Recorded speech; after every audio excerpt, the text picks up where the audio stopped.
আপনি যদি আপনার নিজেকে ভালো না রাখেন তাহলে আপনি কাউকেই ভালো রাখতে পারবেন না, আপনি কাউকে ভালোবাসতে পারবেন না। Please like and follow. Hello everyone, this is Fatema, welcome Fatema blogs.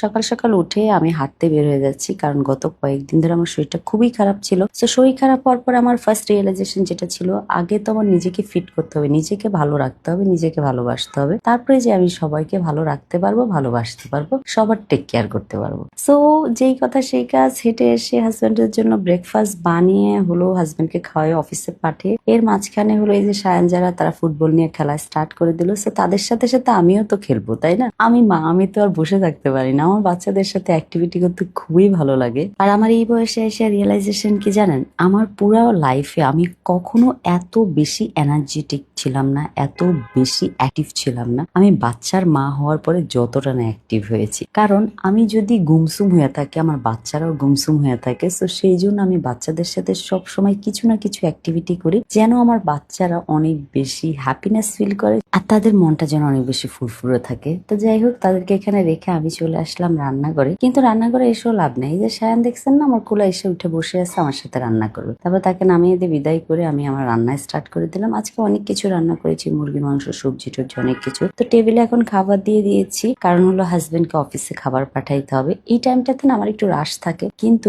আমি এই টাইমটা অনেক বেশি এনজয় করি। যদি আমি না বসে থাকতাম তাহলে আমার অনেক বেশি বোর ফিল হইতো, প্লাস হলো অনেক অনেক বেশি অলসতা চলে আসতো আমার লাইফে। অলসতা আসলে কি হইতো জানেন, অলস মস্তিষ্ক শয়তানের বাসা। তো তখন শয়তান ধরতো, তখন উল্টাপাল্টা চিন্তা করতাম, মানুষের নামে বদনাম করতাম, গসিপ করতাম। তো এই জিনিসগুলো আমার মধ্যে আলহামদুলিল্লাহ নাই। প্লাস হলো আমার অনেক বেশি পজিটিভিটি, যেহেতু আমি অনেক বেশি কাজ করি, কাজে অনেক বেশি এনার্জেটিক থাকি। তো আমার অনেক ভালো লাগে। তো বাসায় হলো লিচু আসছে, আসার পরে হলো লিচু গুলো খুলতেছি। এবার না আমাদের বাসায় প্রচুর লিচু আসতেছে, আমের থেকে বেশি লিচু আমার হাজবেন্ড অর্ডার দিচ্ছে, আমার দেবর অর্ডার দিচ্ছে, মানে ওরা দিচ্ছে তো দিচ্ছে একজনের পর একজন। তারপর হলো লিচু টিচু কমপ্লিট করে আমার মনে হলো যে আমার নিজেকেও একটু মাঝে মধ্যে টাইম দিয়ে সুন্দর করে রেডি হয়ে থাকা দরকার। কারণ আমার কাবার্ডে এত শাড়ি আমি পরিই না, অনেক শাড়ি দেখা যায় আমি বছরও একবার পরি না। তো আমার মনে হলো যে আমি একটু নিজেকে সুন্দর করে রেডি করে কোথাও যাই, ঘুরি। তো যেই কথা সেই কাজ, আমি সুন্দর করে রেডি হয়ে চলে আসলাম যাত্রা বিরতিতে। এখানে আসার পর আমি ভেবেছিলাম প্রথমে ওনাদের টপ ফ্লোরে চলে যাবো, পরে